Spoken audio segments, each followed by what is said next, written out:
రాష్ట్ర ప్రభుత్వం తమ సమస్యలను వెంటనే పరిష్కరించాలని రాజన్న సిరిసిల్ల జిల్లా ముస్తాబాద్ మండలంలోని పంచాయతీ కార్మికులు కోరారు. తమ సమస్యలను పరిష్కరించాలని కోరుతూ నిరవధిక సమ్మె చేపట్టి 17వ రోజుకు చేరుకున్న సందర్భంగా పొల్లు దండాలతో వినూత్న నిరసన చేపట్టారు. తమ న్యాయమైన డిమాండ్లతో 11వ పీఆర్సీ ప్రకారం 19,600 జీతం ఇవ్వాలని, మల్టీపర్పస్ విధానాన్ని వెంటనే రద్దు చేసి ఉద్యోగ భద్రత కల్పించాలన్నారు. 51వ జీవోను సవరించి పీఎస్, ఈఎస్ఐ, ప్రమాద బీమా 10 లక్షలు ఇవ్వాలని, డ్యూటీ గుర్తింపు కార్డులు, హెల్త్ కార్డులు ఇవ్వాలన్నారు. ఆదివారం పండుగ సెలవులు ఇవ్వాలని కోరారు. ఈ కార్యక్రమంలో మండలంలోని అన్ని గ్రామాల పంచాయతీ కార్మికులు పాల్గొన్నారు.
సమ్మె బట్టి ఇలాంటి సమస్యలను చర్చలు విలువమని కేసీఆర్ చెప్పిన ఇప్పటికీ చూసిన చర్చలు గెలుతలేదు.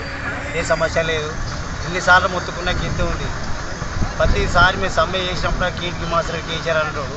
అసలు గ్రామ సిబ్బంది చేయాలా చేయొద్దా అనే ఇంట్రెస్ట్ ఆయనకు లేదు. ఏందో అర్థమవుతలేదు అన్న. ఇప్పటి వరకు అయితే ప్రతి విషయంలో వెళ్ళి చచ్చిపోతే సిబ్బంది కావాలి, పోతానికి సిబ్బంది కావాలి, ప్రతి విషయంలో మేమే కావాలి. అలాంటప్పుడు మాకు జీతాలు ఇచ్చి తగ్గించుకొని ఇంత ఇబ్బంది పడుతుంది. అది అంగన్వాడీ టీచర్లకు చేసిండు, లెక్చరర్ జాబర్కి చేసిండు, రెగ్యులర్ చేసిండు. మాకు 010 ఏమన్నా చేస్తలేడు, పర్మనెంట్ చేస్తలేడు. మాకు కనీసం ఏం అడగలేదు కదా. 19,500 జీతం మాకు ఏమని చెప్పారు. అది రిజర్వ్ ద్వారా జీతం ఏమని చెప్పి మేము అడుగుతున్నాం. ఎన్నప్పుడు అదే కీర్తి మాత్రమే సమస్య ఏం లేదు. మాకు రెగ్యులర్ చేయాలి, 010 కావాలన్నా అది చేస్తలేదు. హెవీ చేస్తారు, రిజర్వ్ ద్వారా జీతం రావాలి. క్యాండిడేట్ గ్రామ పంచాయతీ సిబ్బంది చనిపోతే 10 లక్షల రూపాయలు ఇన్సూరెన్స్ కావాలి, పిఎఫ్ కావాలి, ప్రతి ఒక్క దానికి మాకు కావాలని చెప్పి కోరుతున్నాం.